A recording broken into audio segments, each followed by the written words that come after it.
Welcome to Moments with Marianne. I'm so delighted we're spending this time here today.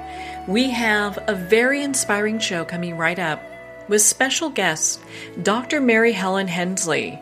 And she's here today to share with us her new book, Bringing Death to Life, an uplifting exploration of living, dying, the soul journey, and the afterlife. Now, Dr. Mary Helen is a metaphysical healer, chiropractor, and international inspirational speaker. She has authored numerous books, including Promised by Heaven, The Chakra Fairies, The Pocket Coach, and she co-authored the book that we're going to be speaking about today, Bringing Death to Life. She lives in Ireland with her 2 daughters, and she's here to join us today. So let's welcome to the show Dr. Mary-Helen-Hensley. Well, thank you so much for having me. Yeah, what a joy it is to have you here to talk about your book. And my goodness, I mean, you are so amazingly gifted. I understand that you're a renowned chiropractor in Ireland.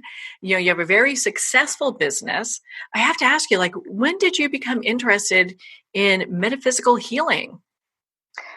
Well, it's been something that's been kind of with me most of my life. And it really, I guess, became enhanced in 1991 after I was in a 75 mile per hour collision and broke my neck, and I died, and had a wonderful experience, a great near-death experience, and near life as we come back.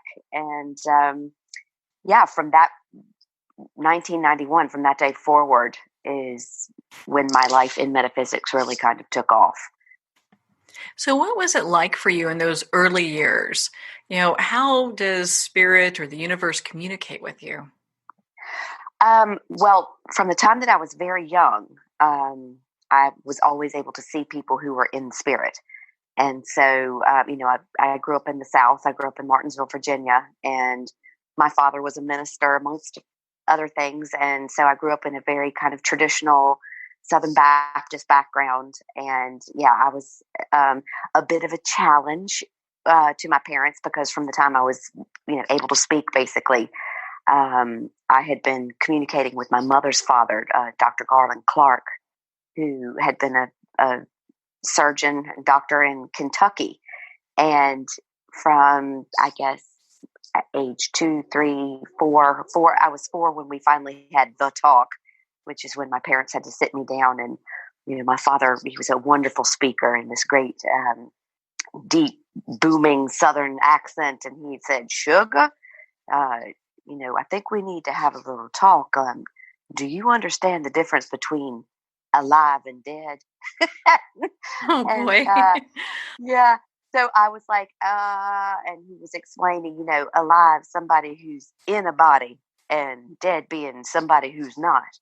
And, all of a sudden, you're 4 years old going, oh, because I was talking about things, about my grandfather, Judge, as we called him, that there's no way I could have known unless I had known him or spoken to him, or, these, stories that my parents, of course, would have known, but that me at that age, he had died when I was 1.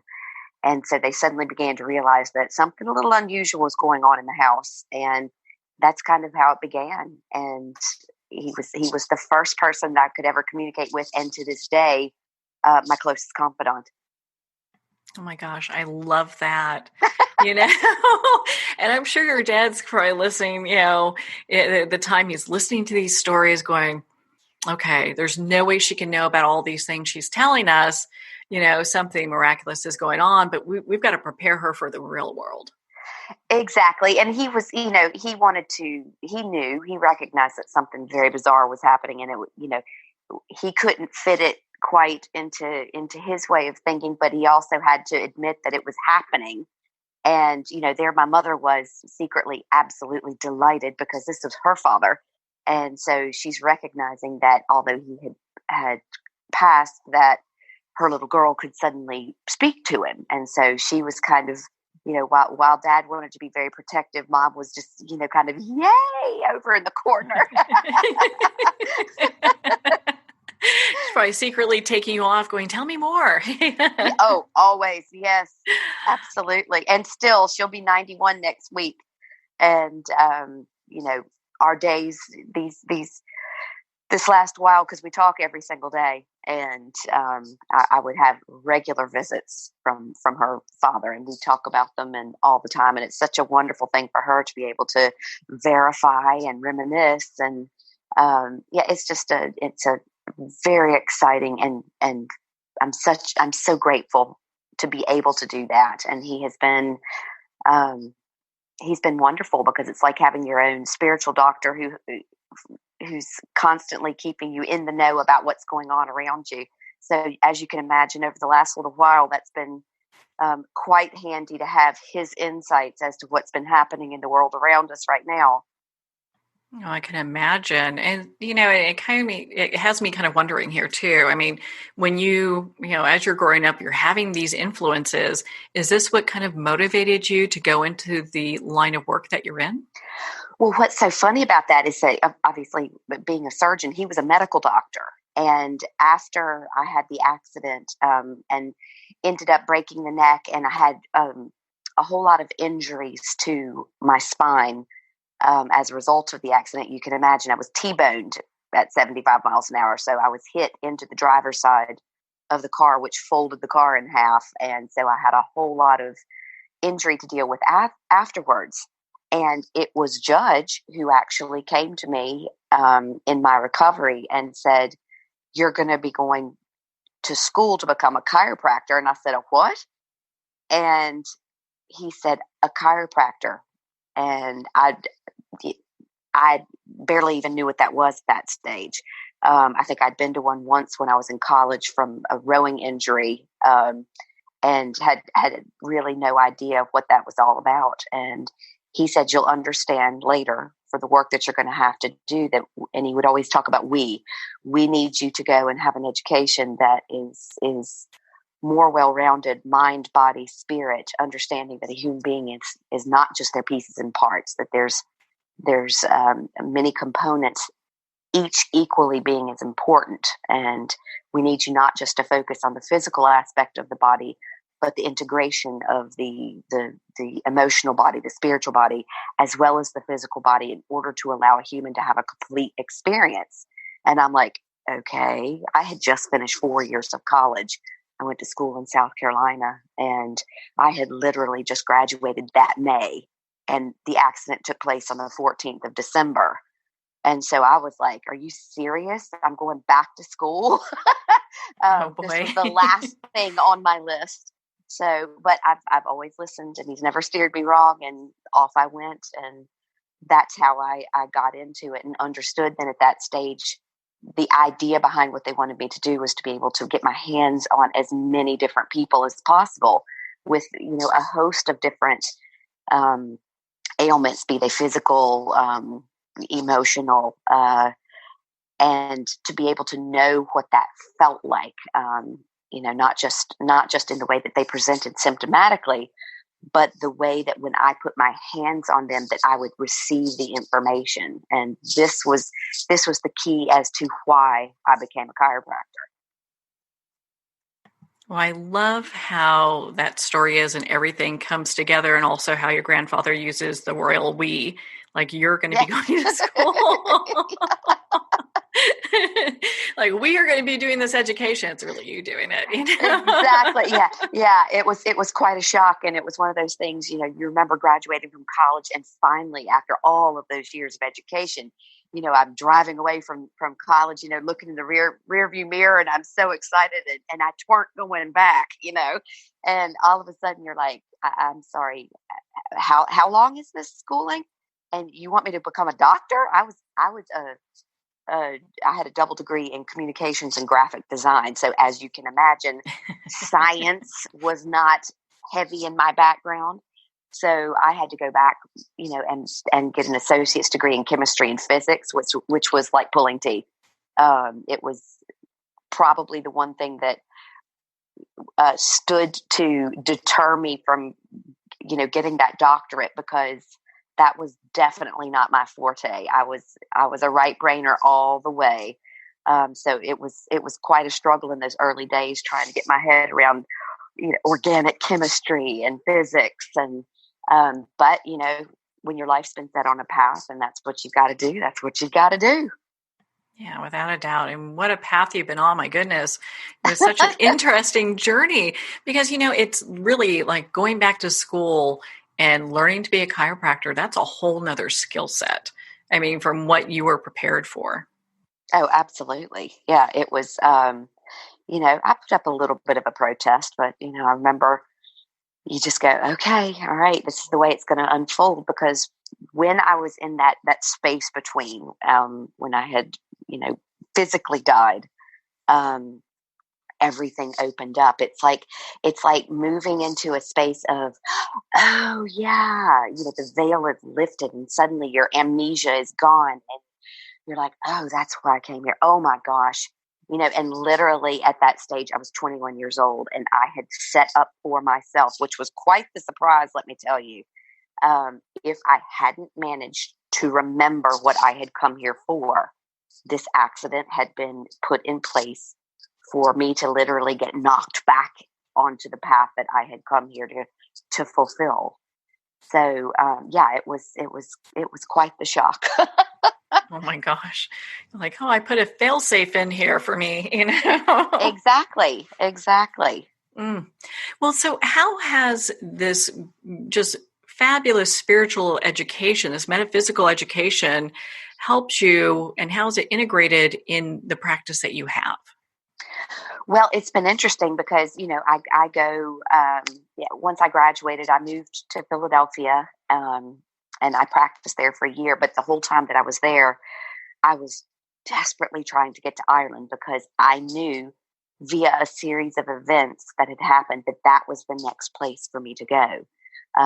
When I was still actually in my final year of chiropractic school, I had begun seeing a series of visions, and they were these symbols, and they were flaming like it was, it was like the burning bush kind of scenario in my life, because these symbols were presenting themselves and they were coming in groups of 3 and they appeared to be some kind of ancient alphabet. And so I became just passionate, obsessed nearly in finding the origin. And so one thing leads to another, and I end up in Ireland, and that's where I needed to be for the next leg of the journey, let's say. And so I had to go there. I set up my practice, and it was during the course of this last 2 decades of living in Ireland that I got my hands on, at this stage of my life, probably 150,000 patients, where I began to go, oh, I see, because people would come with these different, not just physical ailments, but spiritual issues and emotional issues. And I, as a chiropractor, had, there's a line and you don't cross that line. You're there. It's like if somebody goes to a car lot and they're looking to buy a Volkswagen. And if you're constantly trying to sell them a Cadillac, life's going to be difficult. And so I had to just more kind of sit back and observe, because I had these other things happening on the side where, somebody might come in and they're in for their adjustment and their dead grandmother is standing in the corner of the room. And you suddenly realize that you might be the only person that can deliver the message that the grandmother is trying to get across. And I'm like, hey, could you come back? Because it's Tuesday and I only do that on Fridays. So the lines started to get really blurry. And so as I moved on through practice, and sign after sign after sign was, you're finished with this leg and you need to move on to the next, which is full-time metaphysics, which I was only doing on the side all the way through. I was like, okay, I hear the signs, I see the signs, I know this is what I'm supposed to be doing. And I was like, okay, I'll stop in December. I'll stop at Easter. I'll stop after spring break. And it was me, of the irony of it all, me who teaches people, follow, look at the signs. They're always there. And I kept pushing it and pushing it. And then finally one day, somebody came into the practice, a rugby player, and a very tall, 6'4", very well-built fella. And, I was doing my spiel and I'm talking to him about his back, and I was showing him a plastic model of the spine.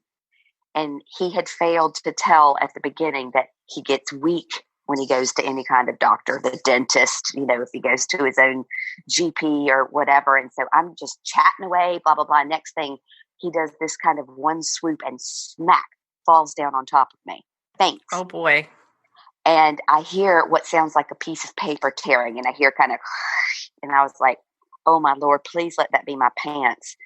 And it was my shoulder, and my shoulder had ripped out of the socket when he fell on top of me. And I remember sitting in with my own doctor, and he said, well, you're finished. And I said, yeah, I know. For how long? And he goes, no, I don't think you understand. You're finished. A rotator cuff tear for a chiropractor who forever is using their arms, upper body, is kind of the kiss of death. And I went, oh my gosh.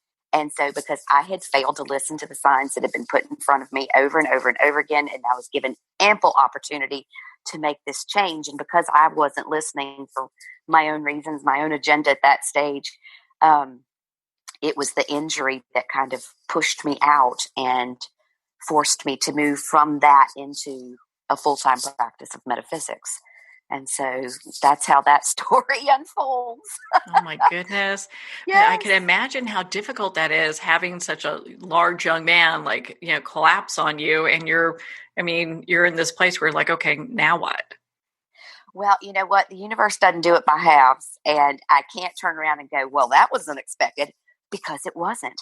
I was given the chance to go, just time after time. And I was like, yeah, but the patients need me. And, I've got 2 small children that I'm raising on my own, and I need, I've got to be able to pay the bills, and, the money coming in from the practice, I need this. And that, every excuse that everybody can come up with.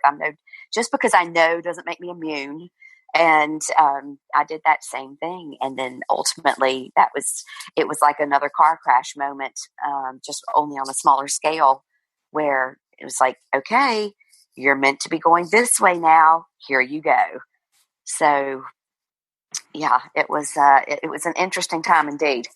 It's quite a journey. So what does your practice look like today? Because I know you have this integrated. Yes, I actually have a chiropractor who's from the States who works for me, and he's well settled. He has his partner and baby and another on the way, and he runs the chiropractic end of things, and then I have my healing room, and I would have space there, and I would travel around Ireland and Europe, and doing my thing, doing the metaphysical practice, and that's how I've written all of these books. I'm a great note taker and journaler, and have ended up sharing these stories with people, via these books, and that's kind of the way I'm kind of a scribe for spirit. Yeah. Well, it's all this wisdom and knowledge that's just really like pouring through you.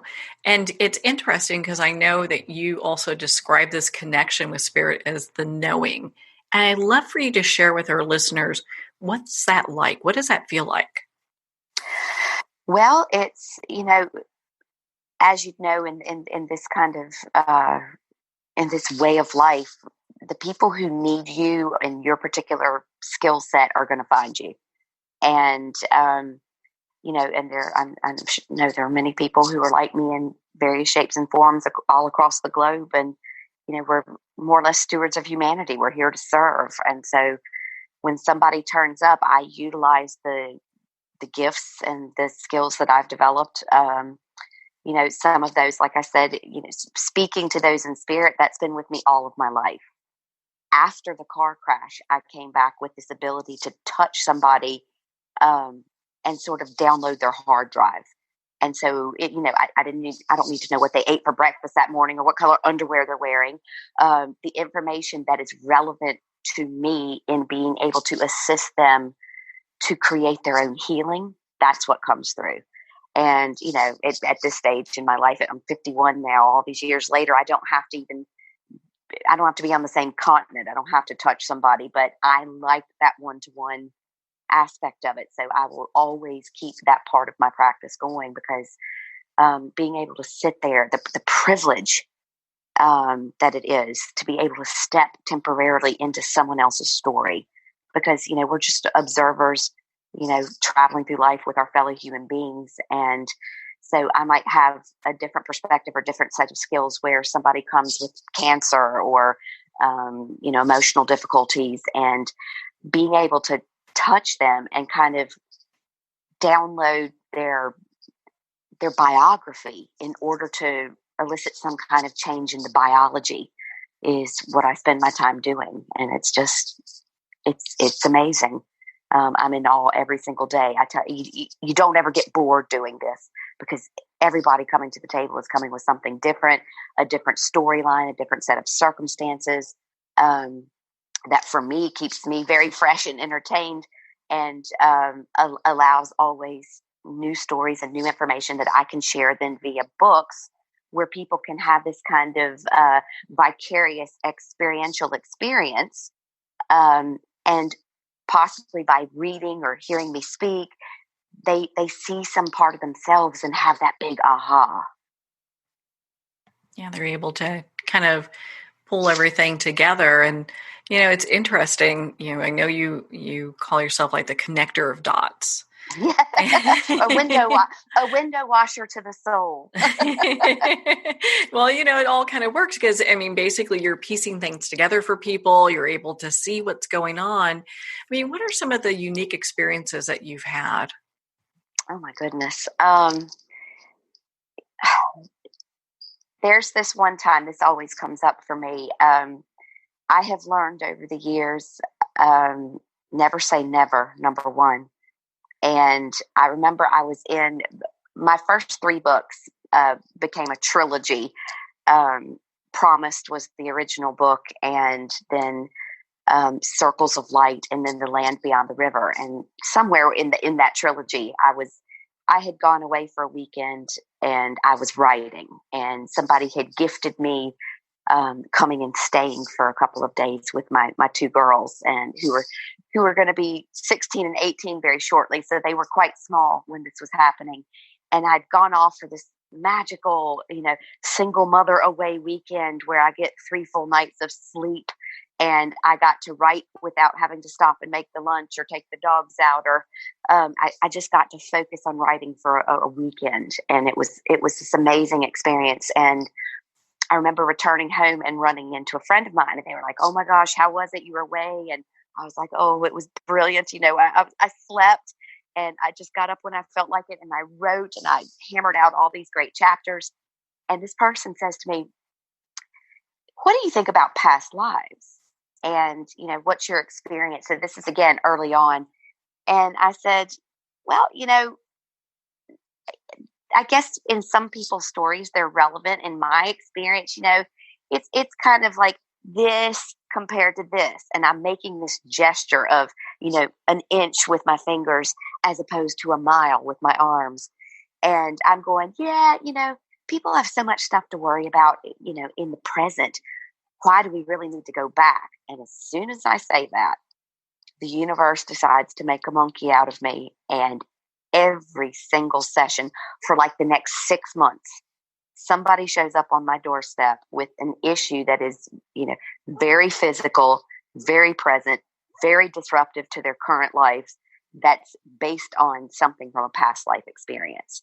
And so this was when I got schooled, or as my girls say, I got served. And every session after this was something relevant about a past life scenario causing major disruption in present time. And so this is when I learned what that looked like. And for me, where some people might take people back through like a regression or a hypnosis where they go in and the individual sees the past life, for me, what would happen is I would sit down, and it was like a mind movie would download.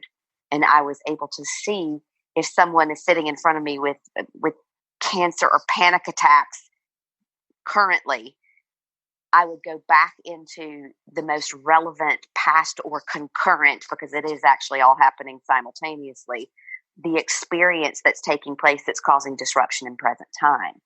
And so it was just time, one after the other, after the other, after the other.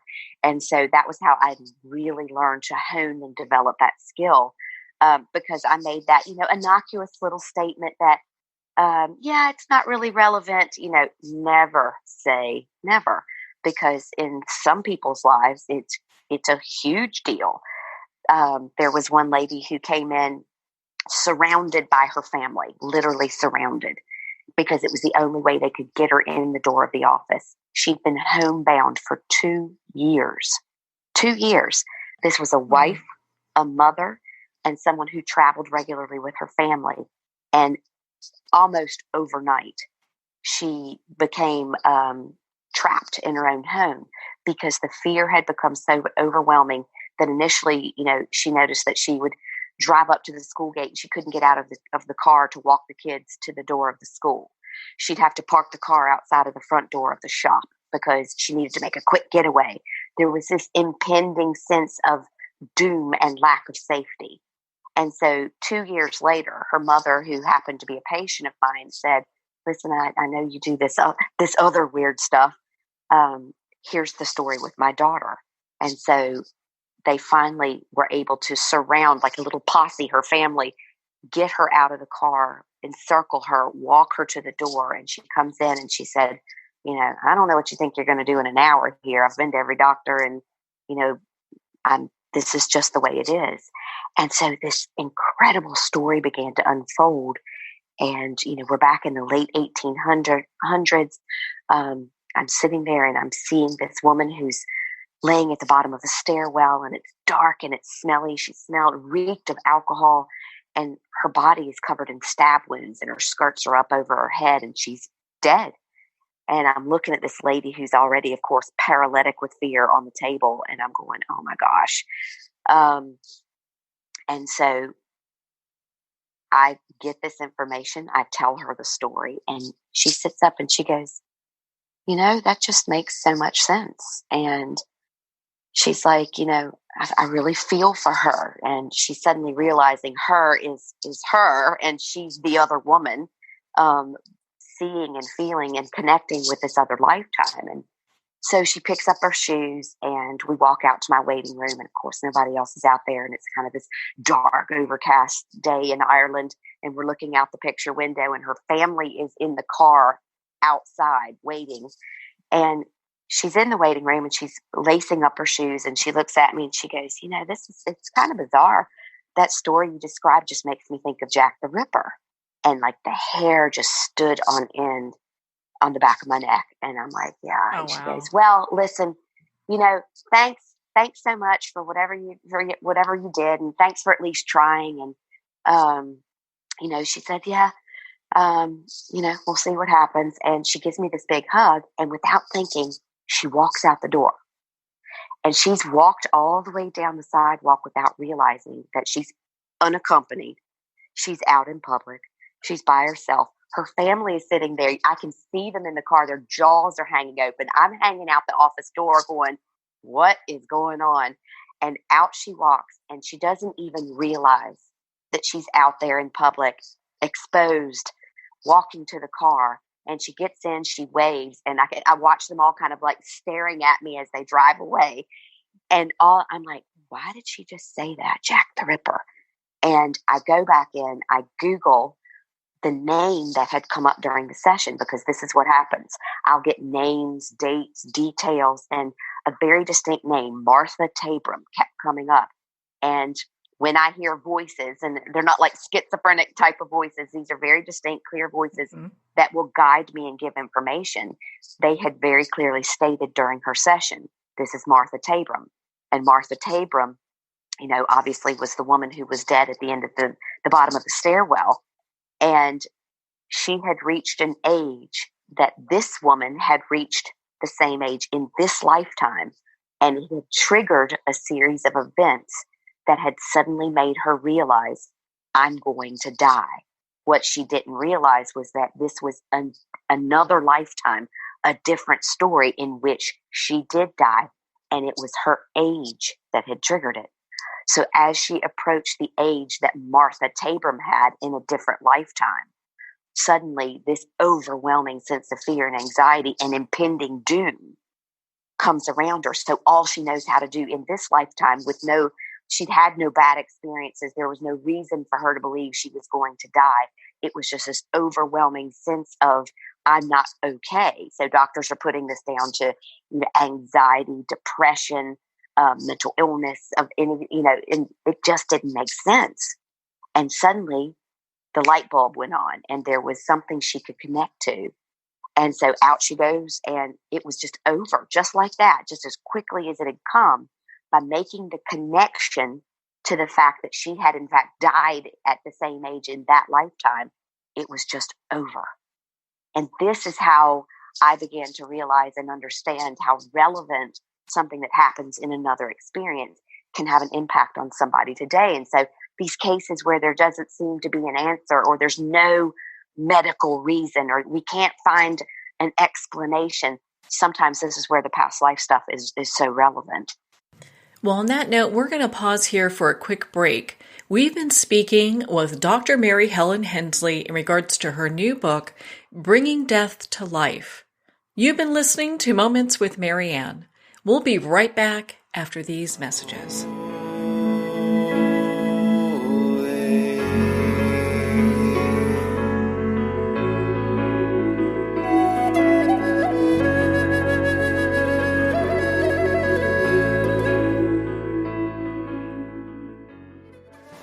Internationally recognized and award-winning author Judy Goodman works and teaches outside the box of limited thinking. Working with people from every walk of life, her goal is to empower you to be the best you can be, no matter what the challenge is. Born with the gift of seeing beyond our normal vision, she has an extraordinary gift of working with every challenge. Teaching beyond conventional wisdom, her work is described as life-changing. Visit judygoodman.com. That's judygoodman.com.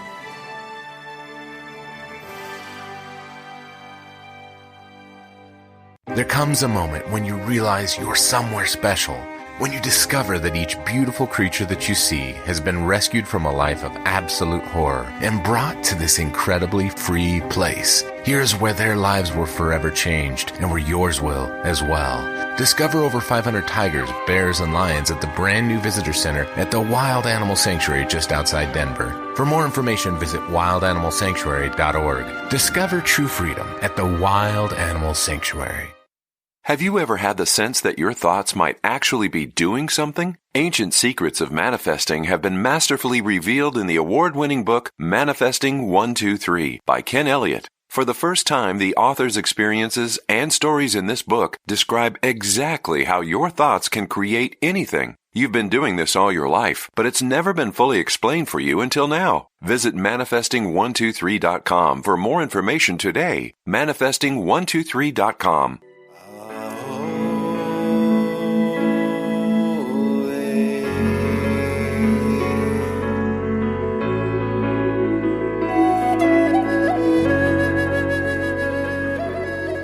Welcome back to Moments with Marianne. We're here today with special guest, Dr. Mary-Helen-Hensley, and she's sharing with us her new book, Bringing Death to Life, an uplifting exploration of living, dying, the soul's journey, and the afterlife.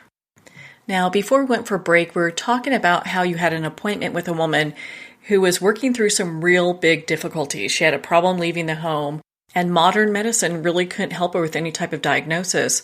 However, during your time together, she had a realization that she could have been one of the victims of Jack the Ripper.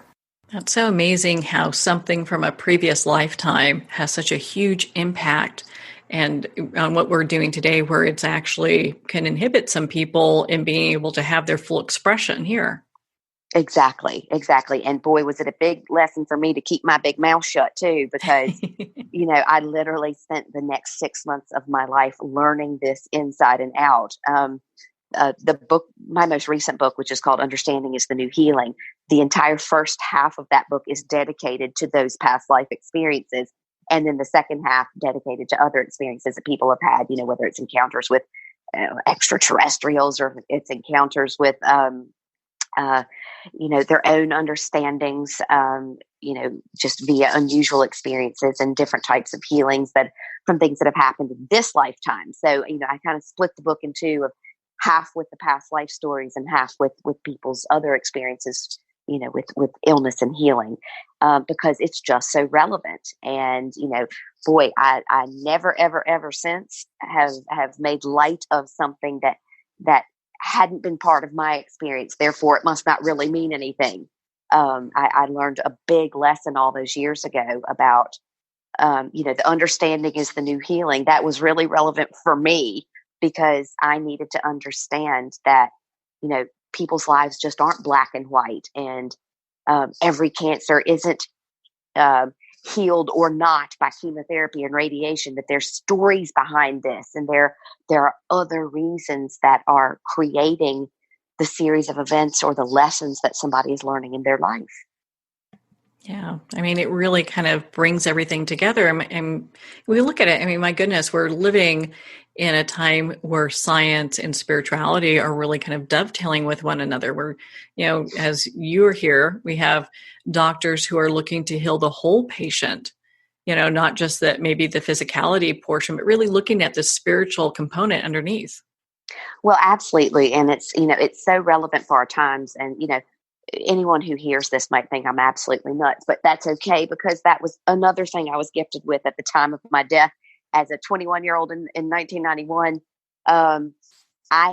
When I agreed to come back and do all of this stuff, one of the things I said, I only have one condition. I will go back. I will serve till the day I die, but I cannot care what other people think about me. You've got to take that away. That's got to be something that does not stand in the way of the work that you're asking me to do. And they held true to that, because I will, I'll shout it from the rooftops. If there is something going on that I can share with people, that is an experience that's outside of their perception of reality, I'm going to share it. And those with eyes to see it and those with ears to hear it, they can hear it. Those who don't, they can just, swipe on by. And, that's been a very important part, because especially with what we're all going through right now, just before this strange period of time began, I flew from Ireland over to Los Angeles to do some work. And this was kind of right on the cusp of when, before lockdown started by about a week. And I knew, leaving Ireland and coming to Los Angeles, that I was going to get COVID-19. I knew it. And I also know, because of how my life has played out and with the accident, I've known for a very, very long time the day I die. And I know the circumstances under which I died. Some people might find that creepy and freaky. For me, it's very comforting, because I have a huge window of time in which I know that this is what I'm here to do. This is how I'm going to do my work. And I also knew that I wasn't going to die from this. I knew there was another purpose. So I came here, and sure enough, within a day, the symptoms began. And, so early in March, I come down with all of the symptoms associated with the coronavirus. And what I was able to do, and this is where being a doctor comes in handy, I started doing all of these live broadcasts throughout it, because I wanted to quell people's fears. We are in this huge, crazy, and, time when nobody seems to know what's happening. Nobody knows what it looks like. And so I reported live every day that I could, because there were some days that I was quite ill. But I was like, okay, today I've lost my sense of taste and smell, and here's what that looks like. It's okay. I remember what a tortilla chip tastes like. I'm not dying here. It's okay. And this is what it looks like. Oh, today I have this rash that I named bat pox, and this is what that rash looks like. And so I was able to kind of talk people through, and I started getting, just hundreds and hundreds of people following these live sessions. And people said it was really helpful to them, because once they could see it, taste it, smell it, they knew that it wasn't something they had to be as afraid of, because now it had a face, and now it had some explanations behind it. And so I set out on this adventure with the friend that I had come to stay with, who happens to have this remarkable technology, that bioresonance technology that works based on frequency, which is, frequency is my language. That's how I work with my own clientele. But she has this kind of technology that kind of maps it, talks about what's going on. And so as the weeks unfolded, we were able to use this bioresonance to go, okay, here's what's showing up today. I've got a strong signature of heavy metal poisonings, EMF difficulties. We deconstructed the virus for people, and they're like, oh, okay. And so they began to realize, yes, while we hear the stories and we know that there are people that are dying from this, that we can start to recognize that the vast majority of us won't. And those of us who do get it and become symptomatic, this is what it looks like. And so, I've spent the last, 5-6 weeks helping people through that scenario. And I consider it part of the job description. It's what I do. Being able to take people into a space where they can set fear and uncertainty aside and going, these aren't uncertain times. These are the most certain times I've ever lived in, because these spiritual principles that I've been, quietly practicing over here in the corner, as I share them with people, they're beginning to go, oh my gosh, yes, I see this. This applies to my life. That's the experience my uncle had. That's the experience my cousin had. Oh, my husband is going through this right now. I see. And, it's utilizing the life experiences that you've had or are currently having to help give people a bigger picture of life, as opposed to the one that they're seeing on the news or on social media. It's helping them to expand and to tap into their own gifts and their own divinity and recognize, listen, don't let fear get on top of you here. Let's set fear aside for a second and let's look at what's actually happening. And let's look at the power that you have. The power that made the body also has the power to heal the body if you get out of your way. That is so powerful, because, when we look at this, there is a lot of unknowns with this. A lot of people are having a hard time trying to decide, okay, what are some of the symptoms? This is a symptom today. Tomorrow it's a new one. So what does it really look like? And being able to go ahead and have that for people where they can see it play out in real time, I think gives them a lot of peace. Well, that was exactly the objective, because it was so funny when I first, a couple of days into it, what I was also doing with people, I was here in LA, going to different places, trying to get tested. There were no tests available. I'm like, okay, guys, it's not as easy to get a test as you think it is. And I was turned away from the hospital because of my age. So I share that with people. God, isn't this interesting? Pay attention to the fact that the doctor comes in, I'm in this isolation room, and he goes, listen, from what we know, you have every symptom and then some. You have some things that I haven't personally seen. But you need to go home under the assumption that you have this, because you check off every box. And he says, however, you're 51. And I said, yeah. And he goes, we're not allowed. We had a meeting this morning, and we are not allowed to use a test kit on anyone under the age of 70. So I go back and I tell this to people. And so I'm giving pieces of information, and they're going, okay, public testing is available. I call, I email, I do this. And so I share that with people. It's not as readily available as you think it is, people. The day I finally go, this is well after I've recovered and I knew I would be negative. I finally was able to go get a swab test. So I took them there with me. I showed them what it looked like, so that people could see what it was. And then I also go, guess what? This actually isn't, even though it's under the guise of public testing, the people there have informed us that this is actually what they call a surveillance test. It's taking a slice out of the population to get statistics on who has it, who's positive, who's negative. And I thought, how interesting, because the statistics that you're looking at, A, I had to have a car to get there.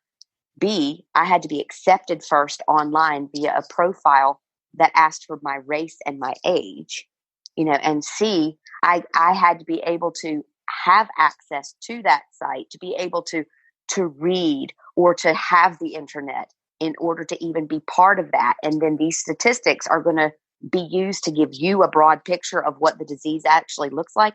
I don't think so.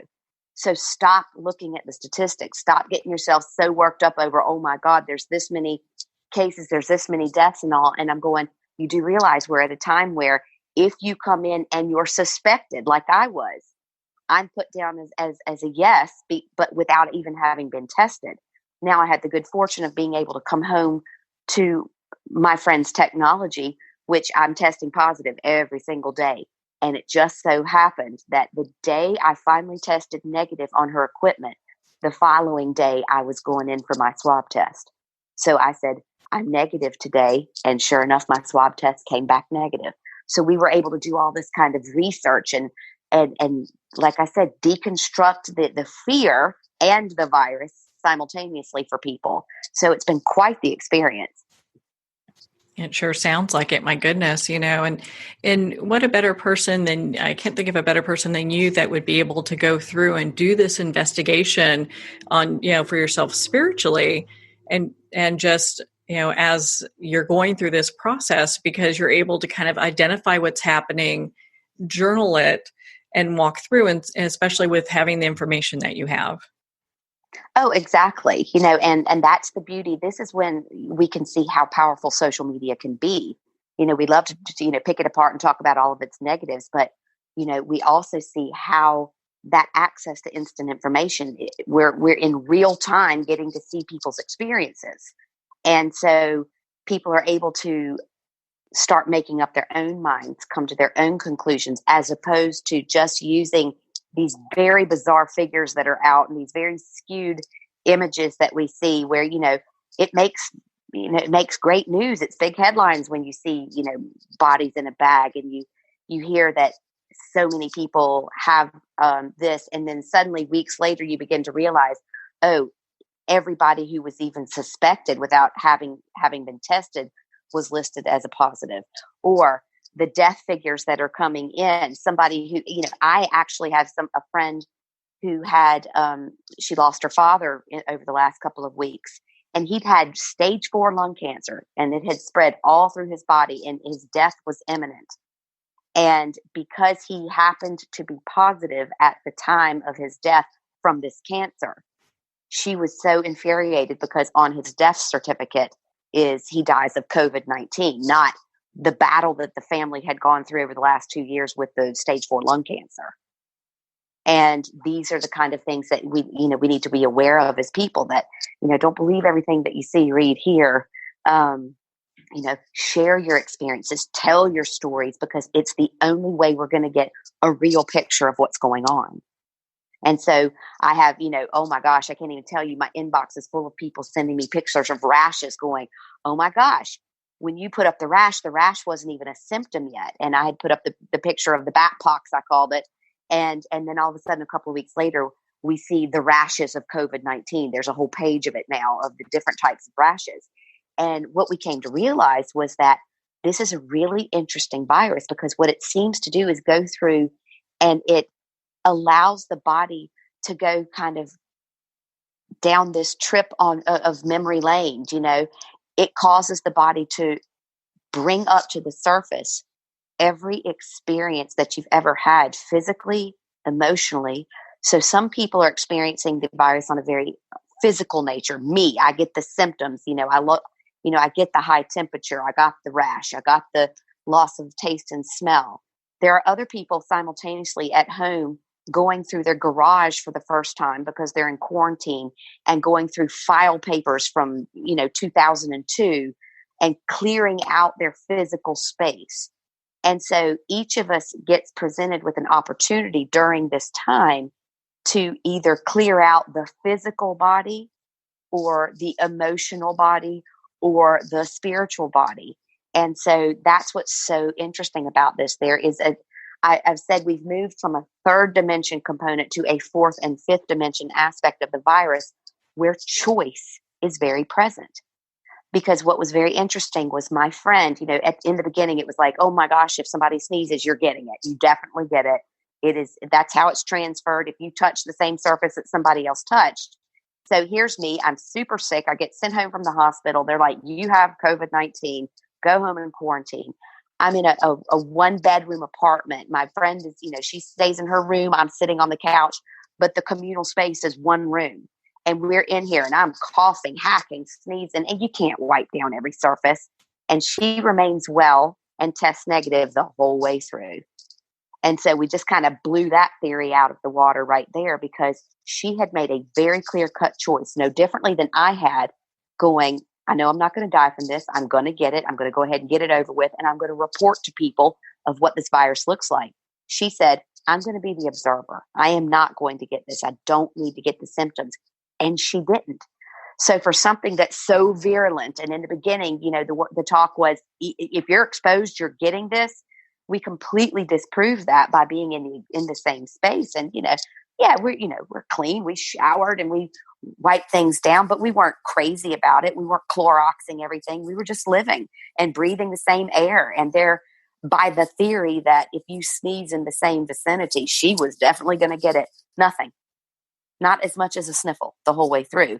And then weeks later, suddenly we find out, oh, well, maybe it's not just by, that kind of airborne particle transmission. I'm going, yeah, that's because this thing's got a frequency to it. And it has a component of choice that is involved. And whatever the individual is coming to the table with, be it physical symptoms or be it the opportunity to be at home and clear through stuff emotionally or physically clearing their space, it's going to be whatever the individual needs to experience this disease process as. I love that, because it really, there's a lot more to unpack there than just what people think. There's a lot more going on. Absolutely. Well, my goodness, it sounds like you've had your own miracles taking place. A lot of people with having the COVID-19, they look at this and they're like, okay, wait a minute. Once you get this, it's a done deal. You've kind of, chronological your story so that people can see. It's like, hey, people do get healthy from, recover and get healthy from this. So it's not the end game. What other miracles have you seen happen as you've done your work over the years? Oh my gosh. There's so many. Where to begin? Healing for somebody, we kind of get into this mindset that healing is, I have something wrong with me and all of a sudden I don't. And that is so not true. And that's so not an accurate picture of what actually healing means. Because I've been in the presence of people who are taking their last breaths where they are healing in that moment. Healing means that you are seeing the big picture, that you're getting the big aha, that you're piecing together the stories of your life, the pieces and parts that you might have compartmentalized or separated from the whole, and recognizing that these are the things that you actually came here to experience. We as a people have gotten into a very bad space that we feel, we like comfort now. And if we're uncomfortable, if things are difficult, then it means something's wrong in our lives. We forget that, it's those uncomfortable moments where we grow, where we evolve. And so it's so important for people to recognize that healing is an ongoing journey. It's not a destination. It's not a place where you arrive. It's like people's misconception of what heaven is, which, you go through this death experience and you arrive in this space and you're like, oh, okay, this is just the changing dock. This is just Grand Central Station. There's so much more beyond this. It's not a final destination where you've arrived on the cloud and you're playing your harp for all eternity, sitting on the right hand of God. That's just not what it looks like. Excuse me. And the idea of getting across to people that your healing is something that's happening every single day. And if you can open their eyes and you can get them to realize that, stop trying to avoid the things that are uncomfortable, because those are where the real nuggets are. The people who cross your path, who make your life difficult, stop trying to avoid them. Sit with them. See what they have to bring to the table, because it's ironclad spiritual law that nobody can come into your life unless they have something to offer. There's always a synergistic exchange. And so because of the mindset that we've gotten into, that if my body is uncomfortable, if I'm unwell, if this person doesn't treat me kindly, that I'm not healthy. When in actual fact, those are all expressions of a healthy human experience. And so, where are the miracles? The miracles aren't always, and there are plenty of them who come to see you and you connect the dots, the light bulb goes on, they have cancer and 3 weeks later they don't. We like to call that miraculous. But for me, sitting next to someone who's taking their last breaths and they are at peace and they have this understanding of the life that they've just led, they've just gone through a process of letting go of the misconceptions. of what having had a healthy experience means. That's miraculous to me. I had an experience when my father, he passed from Alzheimer's, and he'd led this amazing life, this highly disciplined man. He was not only just a minister, he was a headmaster of a school, and he was a football coach, and he was this great orator. And, he was identified by this fact that he was, in physical stature, he's a huge guy, such diligence with his health and well-being. And he'd made this choice, this personal choice to live a life of discipline. And so as he got into his last days, people were like, oh my gosh, I can't even look at Coach Hensley. There he is, a former, a shell of himself. He's in a diaper. He can't speak. This is horrible. And I didn't see it that way at all. I'm looking at a man who had dedicated his entire life to this discipline, to be present for people, to be an educator, to be a motivator. And that's tough. It's a hard choice to make, to show up to that every single day of your life. He never drank. He never smoked. He never swore. He lived a very, very clean life in order to teach by example the young men that he was coaching, let's say, in order to give them a role model that they might not otherwise have in their lives. And so he gets towards the end of his life, and now, he's crying, he's angry, he's cursing. And it was funny because he didn't know how to curse. So those were some of our funniest moments, because he would use these words so inappropriately. He didn't want the nurse in, "Get out of here, you hell." And I'm like, oh my gosh, Dad, you're embarrassing yourself. Oh boy. And, and so people look at something like that as so sad. And I'm seeing the miracle in this, that the soul who's occupied this man's body is getting the opportunity before it goes back home again to experience that anger, to experience what it was like to be frail and weak when the vast majority of his life was spent in the whole of his health and that physical prowess and discipline, and that he's getting these new experiences before he leaves. That to me is just as miraculous as the person who is suddenly healed overnight from cancer, or the person that I've gone to visit who I've been able to wake up out of a coma. Each and every thing that we have the opportunity to experience while incarnate, there's the miracle. And being able to recognize it, there's the even bigger miracle. Yeah, that's such a beautiful story. And I so appreciate you sharing that with us. I know in the book, Bringing Death to Life, you talk about beyond the veil and signs and messages. And I'd like for you to share a little bit about that for our listeners. Well, that was such a great project. There's an author, she's Patricia Scanlon in Ireland. She's an international best-selling author over 21 books, and her life was in popular fiction, but she's also a very dear friend of mine, and she's a deeply spiritual individual.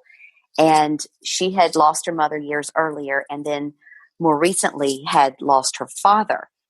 And she said, we really should write a book about death. And it was she who kind of came up with the idea of getting together a couple of her closest friends, I being one of them, another fellow who was into healing through the angels. He's called Aidan Story. And then another lady who is a healer who lives in England called Pamela Young, who, she's the Spiritualist Church was her background. And she has been part of and privy to many different types of healings and receiving of messages. And so Trisha got us all together, and she would ask the questions, and then we would share from each of our perspectives, what we thought about death. And that's kind of how this story came to be. And one of the big things in that was, Trisha is big into her signs. When her mother passed, signs started coming to her in the form of numerical sequences. And we would speak about this often. And I'm like, well, Trisha, this happens to a lot of people. And she's like, I know, let's write about it. And so we started sharing. So Aidan would give his perspective about signs. I would give mine. One of my favorite stories in there, my own mother, we all call Mama Helen. She's just picture of Betty White. She's 91 next week. She's this amazing, vibrant, healthy individual, just with full of joy. And she's that individual who lights up a room. You're never going to be the same after having been in her presence. She's just that kind of person with her positivity. And she's, it's such a joy and a privilege to have had her as a mother. And so she had flown over to Ireland this a couple years ago, and Tricia was celebrating the 25th or the silver anniversary of her very first novel called City Girls in Ireland. And she, my mom had just gotten out of the shower after her flight, and she was in her little bathrobe and her little, her little cap where she had her little hair pin curled underneath. And she was just adorable. And Tricia and I were out talking about this book. And Mama Helen walks out, and Tricia gives her a big hug. And she goes, "Oh, how I wish my mother was here to celebrate with us. She would have loved this." And she's holding a copy of the book in her hand. And next thing, we're all standing there, and this coin, right?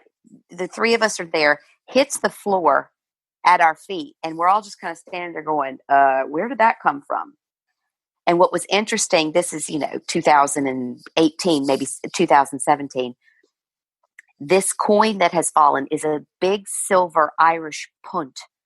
Now, the Irish punt has been out of circulation since I think it was 2001 when we switched to the euro.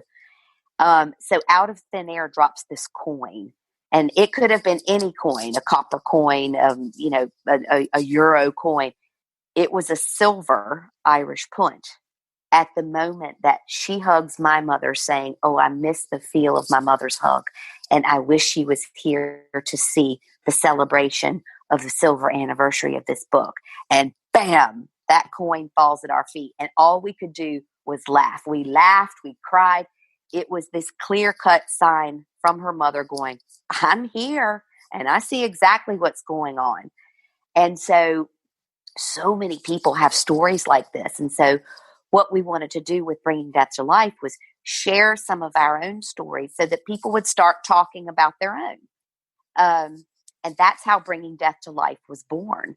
And we would talk about things like signs, and we'd talk about things like the end of death experience.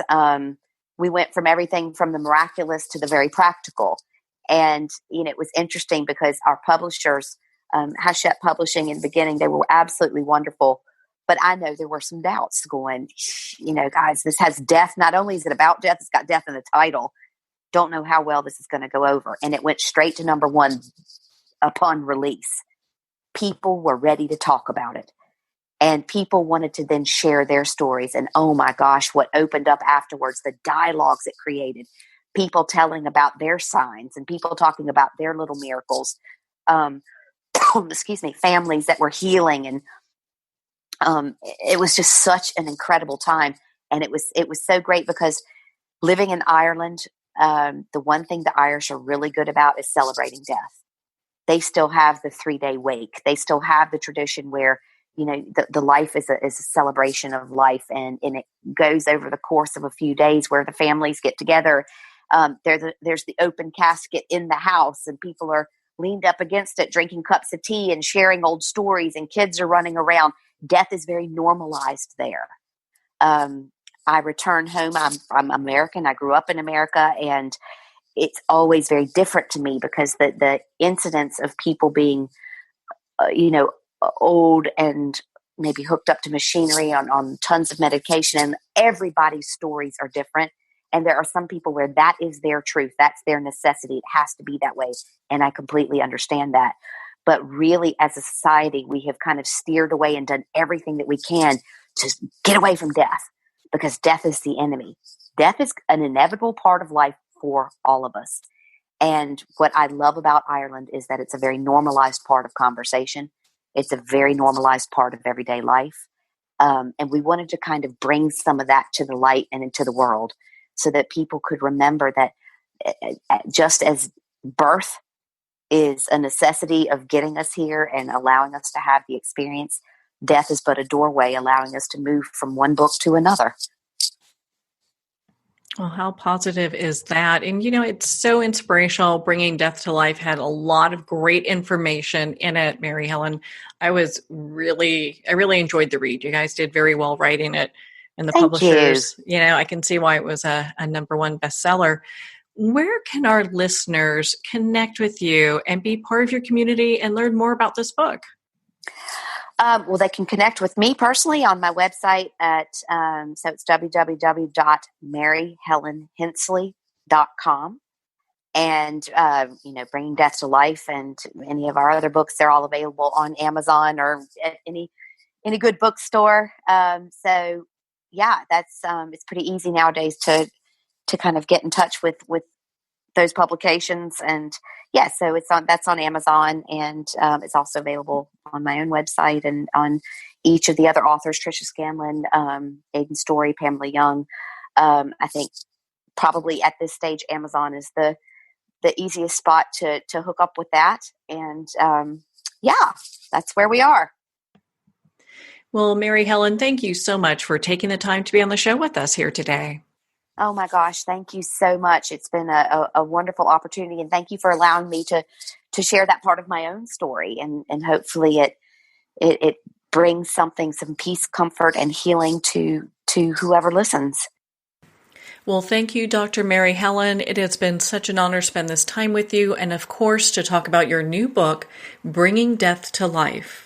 Bringing Death to Life is available on Amazon, Barnes & Noble, and all indie retailers, and of course, it's available on Kindle. Again, if you'd like to connect with Dr. Mary Helen, you can at mary-helen-hensley.com for more information. Well, we're at the end of our time today. I would like to thank everyone for tuning in. You're listening to Moments with Marianne. And remember, make every moment count.